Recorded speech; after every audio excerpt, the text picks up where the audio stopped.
2023 मध्ये खूप कमीदा असं झालं की बॉलिवूडच्या कोणत्या चित्रपटांमुळे थिएटर हाऊसफुल होत चाललेले आहेत. पण डिसेंबर म्हणजेच 2023 संपता संपता थोडंसं चित्र बदललेलं दिसतंय. 1 डिसेंबरला अॅनिमल आणि सॅम बहादूर हे दोन बहुचर्चित चित्रपट प्रदर्शित झाले आणि या चित्रपटांबद्दल, या दोन्ही चित्रपटांच्या कंपॅरिझन बद्दल बोलू शकता किंवा या दोन चित्रपटांमधला कोणता चित्रपट एक प्रेक्षक म्हणून आपण बघायला जावं या विषयावर आज मी या व्हिडिओमध्ये बोलणार आहोत. आणि अशाच नवीन नवीन विषयांवर आपण आपल्या मराठी भाषेत या चॅनलवर नेहमीच बोलत असतो. त्यामुळे चॅनलवर नवीन असाल तर चॅनलला नक्की सबस्क्राईब करा आणि हा व्हिडिओ शेवटपर्यंत नक्की बघा. जय शिवराय. मी अनुपम अंकुश कुंभार, एक मराठी माणूस. खरं तर आज 6 डिसेंबर. तर व्हिडिओ सुरू करण्या अगोदर आपण भारतरत्न डॉक्टर बाबासाहेब आंबेडकर यांना त्यांच्या महापरिनिर्वाण दिनानिमित्त विनम्र अभिवादन करूया. त्यासोबतच हिंदू शौर्य दिन आहे. शौर्य दिनानिमित्त देखील तुम्हाला हार्दिक हार्दिक शुभेच्छा. चला तर आपण व्हिडिओला सुरुवात करूया. खरं तर एक प्रेक्षक म्हणून बघायला गेलं तर माझ्या मते सर्वात मोठी चूक या दोन्ही दिग्दर्शकांची झाली की एकाच वेळी हे दोन्ही खूप चांगले चित्रपट प्रदर्शित केले. 1 डिसेंबरला अॅनिमल आणि 1 डिसेंबरलाच सॅम बहादूर. हे थोडंसं मला गणितच चुकीचं वाटलं. दोन्ही सुद्धा खूप उत्तम चित्रपट आहेत. ते एका दिवशी क्लॅश नव्हते व्हायला पाहिजे असं माझं पहिल्यापासूनच मत होतं. ज्यावेळी या दोन्ही चित्रपटांचे ट्रेलर्स आले त्या दिवसापासून माझं मत होतं. तसंच मला चित्रपट बघितल्यानंतर देखील झालं की बाबा प्रेक्षक डिवाइड होतात ना, ते खूप चुकीचं असतं या दोन्ही चांगल्या चित्रपटांसाठी. तर वळूया या दोन्ही चित्रपटांच्या कंपॅरिझन बद्दल की आपण हा चित्रपट का बघावा किंवा का बघू नयेत. सर्वप्रथम जर आपण अॅनिमल बद्दल बोलायला गेलं तर अॅनिमल मध्ये फक्त तुम्हाला एंटरटेनमेंट बघायला भेटेल, मसाला बघायला भेटेल, रोमॅन्स बघायला भेटेल, गाणी बघायला भेटतील, फायटिंग, व्हायलन्स या सगळ्या गोष्टी बघायला भेटतील. तर या सगळ्या गोष्टी जर बघायच्या असेल तर तुम्ही अॅनिमलकडे नक्की जाऊ शकता. पण सॅम बहादूर मध्ये तुम्हाला प्रॉपर कंटेंट बघायला भेटेल, काहीतरी शिकण्यासारख्या गोष्टी आहेत सॅम बहादूर कडून. त्यासोबतच सॅम बहादूर हे एक बायोपिक आहे आपल्या आर्मी चीफचं. म्हणजे 1982चं जे वॉर झालं बांगलादेश आपण जे सेपरेट केलं त्याच्याबद्दलची खरी स्टोरी या चित्रपटामधून आहे. त्यामुळे जर शिकण्यासाठी जर तुम्ही चित्रपट बघताय तर तो तुम्ही खरंच सॅम बहादूर या चित्रपटाकडे जाऊ शकता. ऍक्टिंग बद्दल बोलायला गेलं तर अॅनिमल मध्ये ऍक्टिंग खूप चांगल्या पद्धतीची आपल्याला पाहायला भेटते. अगदी रणबीर कपूर पासून अनिल कपूर पर्यंत. बॉबी देओल यांचा फक्त 15 ते 20 मिनिटाचा स्क्रीन प्ले आहे. अख्ख्या 3 तास 20 मिनिटं या चित्रपटाच्या, मोठ्या चित्रपटामध्ये फक्त 20 मिनिटाचा काहीतरी स्क्रीन प्ले बॉबी देओल यांचा असेल. तेवढ्यातच एकही डायलॉग न बोलता प्रेक्षकांवर त्यांनी राज्य करून गेलेलं आहे. म्हणजे अशा प्रकारचं हे ऍक्टिंग आपल्याला अॅनिमल मध्ये बघायला भेटतं. खूप चांगली ऍक्टिंग आहे. रणबीर कपूरचं खरं कौतुक तुम्ही सगळीकडेच बघत असाल. मी वेगळं कौतुक करणं त्यासारखं काहीच नाही. खरंच रणबीर कपूरला सल्यूट आहे. एवढी चांगली ऍक्टिंग मला वाटते बॉलिवूड मधला सगळ्यात चांगला ऍक्टर.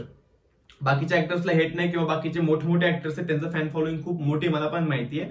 पण हो, माझ्या मते बॉलिवूड मधला सगळ्यात उत्तम ऍक्टर जर कोण असेल तर तो रणबीर कपूरच आहे आताच्या घडीला. जर आपण याच विषयावर जर सॅम बहादूरकडे वळालो तर ऍक्टिंग मध्ये विकी कौशलने खूप चांगला इम्पॅक्ट पाडलेला आहे या चित्रपटामध्ये. आणि त्यासोबतच फतिमा शेख यांचा, म्हणजे तत्कालीन प्रधानमंत्री ज्या इंदिरा गांधी होत्या यांचा रोल फतिमा शेख यांनी निभवलेला आहे आणि खूप चांगल्या पद्धतीने तो निभवलेला आहे. मग या दोघांचीच ऍक्टिंग मला चित्रपटामध्ये जास्त बघायला भेटली किंवा चांगली वाटली. या दोघांना स्क्रीन पे चांगला दिलेला आहे. या उलट आपण अॅनिमलचं मी जे कौतुक केलं त्याच्यामध्ये मला रश्मिकाची ऍक्टिंग म्हणण्यापेक्षा रश्मिका हा सीनच आवडला नाही संपूर्ण चित्रपटामध्ये. कशाला तिला घेतला असं मला वाटत होतं कधी कधी. फक्त तिच्या फेममुळे घेतलं काय वगैरे वगैरे. ऍक्टिंग केलाय प्रयत्न तिने चांगलं करण्याचा, पण ती तिथे सूट झाली असं मला वाटत नाही. त्यापेक्षा चांगले ऍक्टर्स कोणतरी घेऊ शकले असते. बाकी अॅनिमल मध्ये सगळ्यांनीच ऍक्टिंग चांगली केली आहे रश्मिका सोडून. पण विकी कौशलच्या या सॅम बहादूर चित्रपटामध्ये विकी कौशल आणि फतिमा शेख हेच सर्वात जास्त पुढाकार घेताना आपल्याला दिसून आले आहेत. बाकीच्यांची ऍक्टिंग इतकी प्रभावशाली या चित्रपटामध्ये वाटली नाही जेवढी विकी कौशल आणि फतिमा शेख यांची वाटली.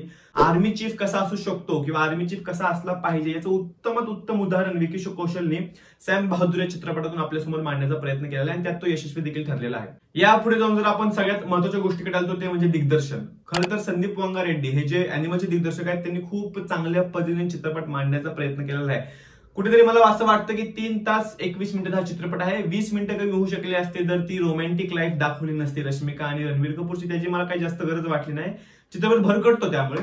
पण ते ठीक आहे, ते जर नसतं चित्रपटामध्ये तर बाकीचं संपूर्ण दिग्दर्शन जे आहे संदीप वांगा रेड्डीने जे कष्ट घेतले ते खरंच खूप दिसून येतात. या उलट जर सॅम बहादूर यांच्या दिग्दर्शकांबद्दल बोलायला गेलं तर चित्रपटामध्ये थोडंसं बोर होण्याची शक्यता देखील आहे. सॅम बहादूर मध्ये मी बोलतोय कारण की हा संपूर्ण चित्रपट बायोपिक आहे आर्मी चीफ यांचा. तर माझं असं मत होतं की त्यांच्या संपूर्ण लाईफ बद्दल चित्रपट पूर्णपणे दाखवला असतं तर खूप जास्त चांगलं झालं असतं. आणि आता एंडिंगला जे 1982चं वॉर दाखवायला पाहिजे होतं ते दाखवलंच नाही. संपूर्ण बातम्यांमध्ये हे वॉर संपून जातं. स्पॉइलर आहे आपण, सॉरी, पण हो, ते संपूर्ण बातम्यांमध्ये वॉर संपून जातं. मग ती मजा राहत नाही या चित्रपटाच्या शेवटी काय होईल या सगळ्या गोष्टी. तो वॉर कसं केलं गेलं, त्यांची संपूर्ण प्लॅनिंग कशी होती, ही प्लॅनिंग पण दाखवण्यात थोडंसं अयशस्वी झालेत का दिग्दर्शक सॅम बहादूर असं मला वाटतं. फक्त पॉलिटिक्स भोवती हा चित्रपट फिरला गेला. पॉलिटिक्स कसं चालत होतं किंवा पॉलिटिक्सला आर्मी चीफ कसं आपल्या अंडर ठेवत होते, म्हणजे जे आर्मी ऑफिसर असला पाहिजे खरं ते दाखवण्याचा प्रयत्न केलाय. पण त्याच भोवती संपूर्ण चित्रपट फिरला.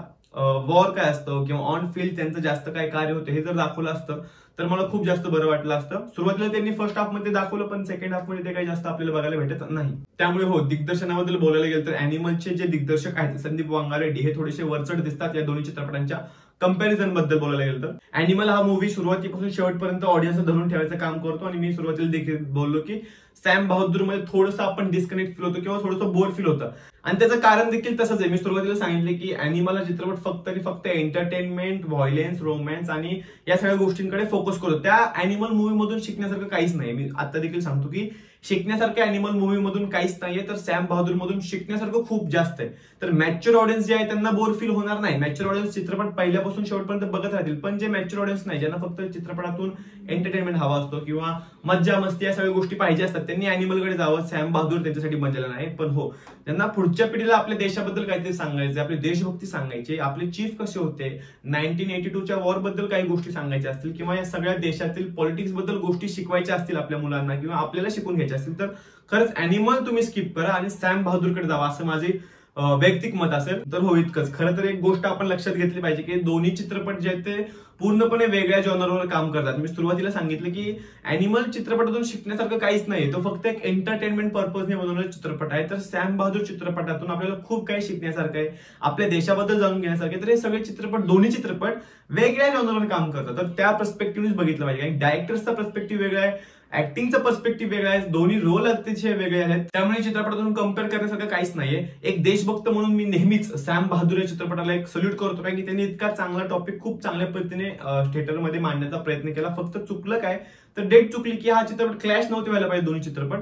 आणि अॅनिमल मध्ये जर बघितले की एक बॉलिवूडमध्ये वेगळी कन्सेप्ट घेऊन यायचा प्रयत्न संदीप वांगारेड्डी यांनी केलेला आहे. त्यासोबतच वेगळी कन्सेप्ट सोबत व्हायलेन्स पिक्चर दाखवणं किंवा असा चित्रपट ज्या चित्रपटातून कॉन्ट्रोवर्सी क्रिएट होऊ शकते, या चित्रपट करण्याचं धाडस करणं हे संदीप वांगारेड्डींनी केलंय. त्यांचं खरं तर त्याबद्दल कौतुक. एका अर्थाने जर सांगायला गेलं तर अॅनिमल चित्रपट हा मला आवडलेला आहे, त्यात वाईट काय नाही. चित्रपट चांगला, तुमचे 4 तास वाया गेले असं नाही वाटणार. पण हो, एक देशभक्त म्हणून किंवा एक नागरिक म्हणून मी असं सांगाल की जर तुम्हाला 4 तास द्यायचेच आहेत या दोन्ही चित्रपटांमधील एकाला, तर 4 तास अॅनिमलला देण्यापेक्षा तुम्ही सॅम बहादूरला दिले पाहिजेत. एक एंटरटेनमेंट त्यातून आपल्याला कमी भेटेल, पण शिकण्यासारख्या गोष्टी खूप आहेत सॅम बहादूरकडून.